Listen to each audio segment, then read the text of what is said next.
Hola amigos, bienvenidos. Esto es Toda una Vida. Yo soy Alfredo Sánchez y hoy continuamos conversando con Adriana Villanueva sobre sus dos libros, Marcó en dos tiempos y El móvil del delito, que ya te colocan en las librerías de nuestra querida ciudad capital y de Venezuela. Me imagino que has tenido buena acogida con las ediciones. ¿Cuántas ediciones tienen ya tus libros? Bueno, me colocaron, porque ya la verdad es que el móvil tiene como 6 años de publicado. Lo publiqué hace un tiempo cuando la situación editorial era otra. Sí. No sé cuántas ediciones llevó, no creo que, aquí en Venezuela las ediciones no suelen ser muchas. Han Yo creo que sí, bajado, ¿no? sí. Margot sí tiene la edición de La Polar y después tiene la edición de la De la Fundación Fundación. Villanueva, pero también la edición de la Fundación Villanueva ha sido un poco. Nosotros somos los distribuidores Ajá. Bueno, entonces mucha no. gente hace eso hoy en día. ¿Y no lo has sacado digitalmente, el libro? Tengo la idea, pero no me he puesto a hacerlo. Mm. Pero quedaron muchos cuentos, Adriana, de todo lo, primero de Juan Bernardo Arismendi y también de Carlos Raúl. Eh, en esa trayectoria maravillosa de Carlos Raúl, bueno, de haber construido los íconos de esta ciudad, él tuvo mucho contacto con el arte. Él era un gran admirador de los artistas venezolanos. De hecho, creo que fue el primero que creyó en Soto. Lo llamó siempre un genio. Yo creo que el primero fue Alfredo Bulton. Sí, Y Alfredo Bulton le dijo, mira Carlos, ven para que veas que te voy a enseñar este trabajo de este muchacho guayanés, sí. guayanés. Entonces, cuando mi abuelo lo vio, dijo, Alfredo, este muchacho es un genio. Entonces él Sí, siempre lo llamó genio y sí. Soto lo llamaba el tigre. Sí, y sin embargo Soto no participó de la ciudad universitaria. Ahí confluyeron varias cosas. En el libro está un relato muy hermoso de el recuento que hace Soto de Sí. por qué él no creyó en el proyecto de Carlos Raúl de la ciudad universitaria y después se arrepintió porque sintió que el único que faltaba ahí era Bueno, él. yo tuve la oportunidad de hablar con él antes de, Ajá. antes de que muriera, antes de que saliera el libro, y él me contó que él al principio le había dicho que sí, cuando mi abuelo lo invitó a participar en la Universidad Central, en el proyecto de la ciudad universitaria, pero después salió la carta de los disidentes, de varios artistas que eran los artistas más importantes del momento, Sí. diciendo que no deberían los artistas venezolanos participar en la obra de una dictadura, que era supuestamente la ciudad universitaria.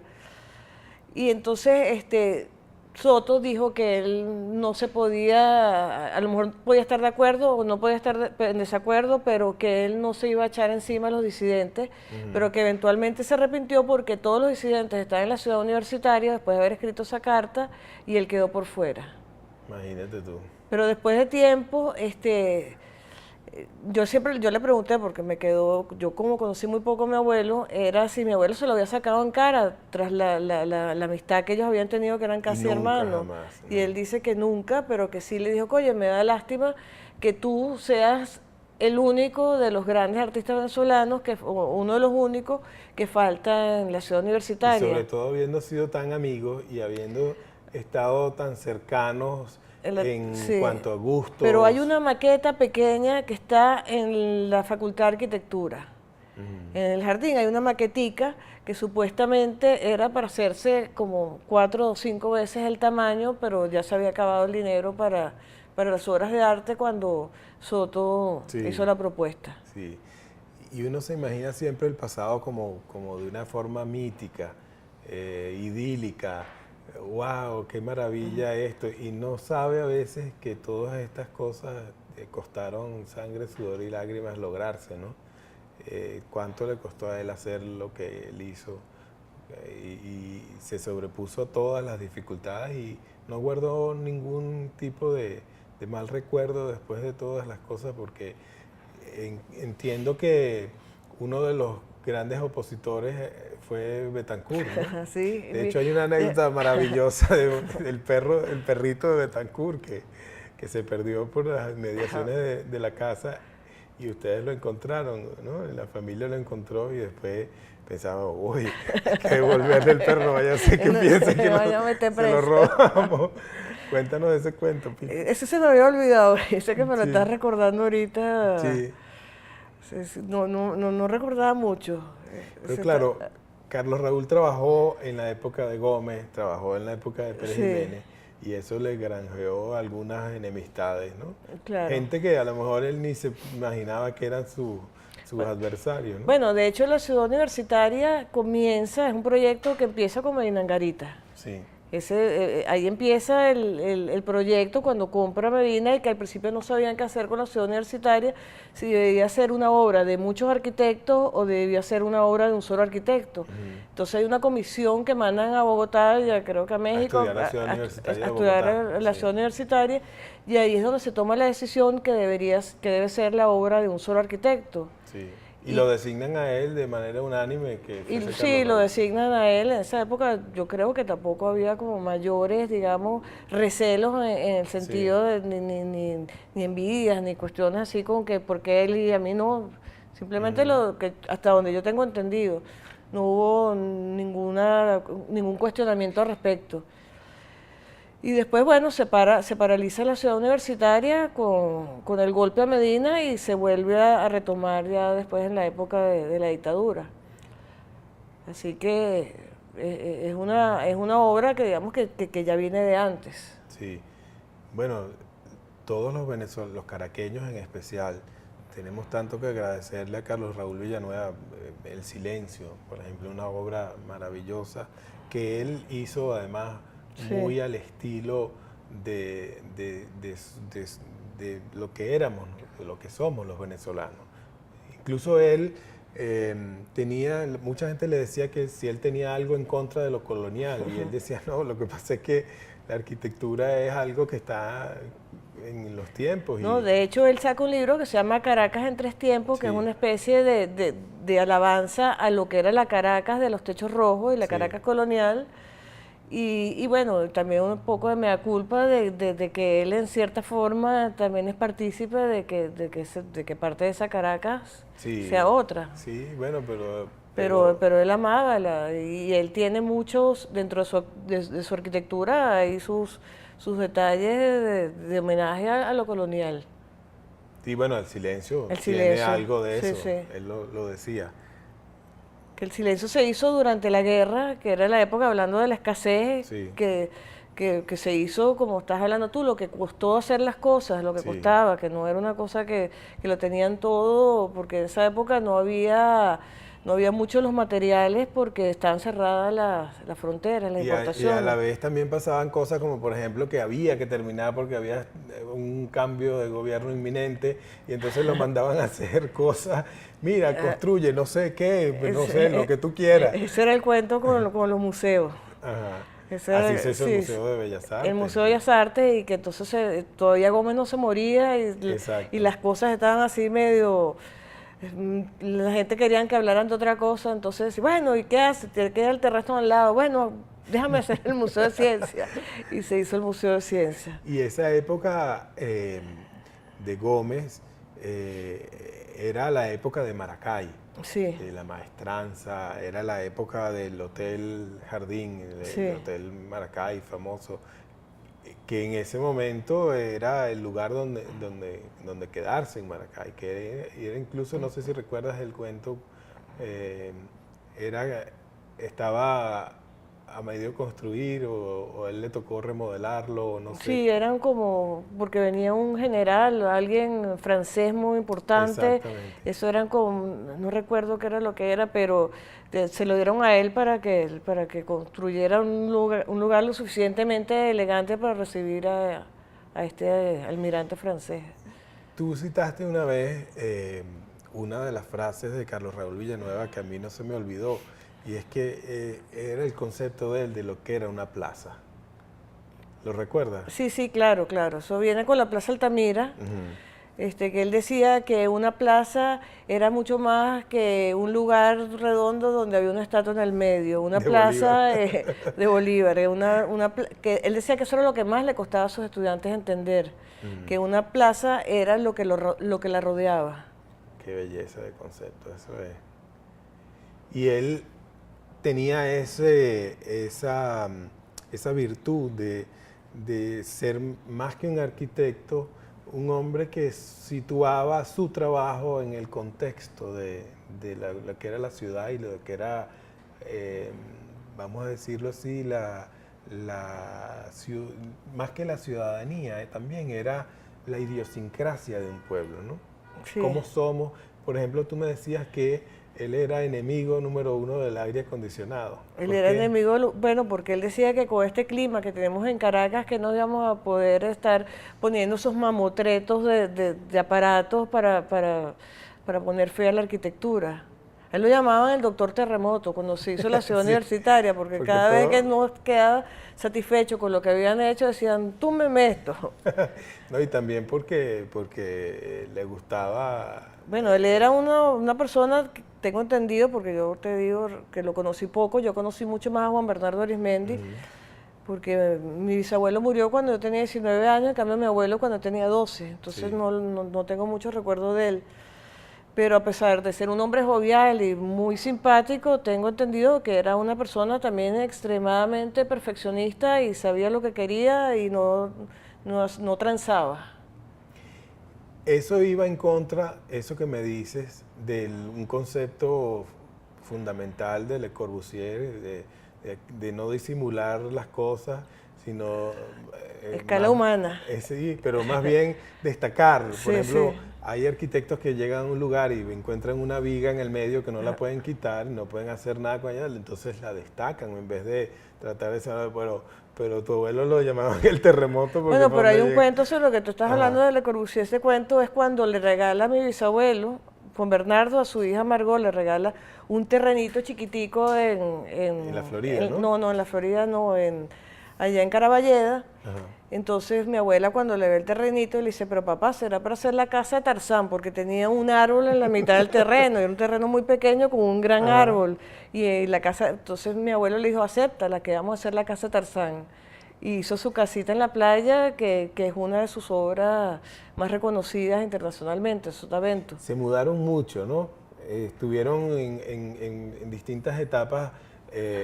Recuerdo que una de esas, Juan Bernardo le dio un terreno en la Florida, por Sí. eso te comentaba lo de... Hay muy pocas fotos de esa primera casa. La primera caoma sí, que fue... en la casa que era como bajo los preceptos de Le Corbusier, una casa muy, muy moderna, tan moderna que era casi que invivible.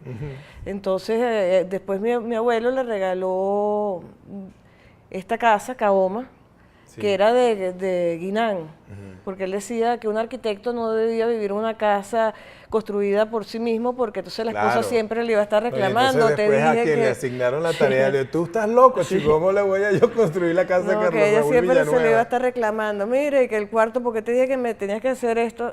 Entonces él vivió muy feliz hasta que empezó a tener hijos, muchos hijos, porque pasó de tener un hijo único, que era mi papá, a tener 3 hijos seguiditos. Entonces ya cuando venía el cuarto bebé, la casa se les hizo pequeña y fue cuando mi abuelo decidió hacer Caoma, su Caoma.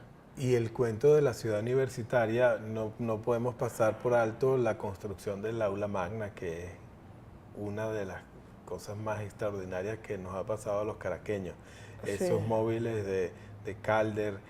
¿Recuerdas cómo fue esa historia de cómo llegaron? Incluso Pérez Jiménez le llega el cuento de que están haciendo algo muy extraño.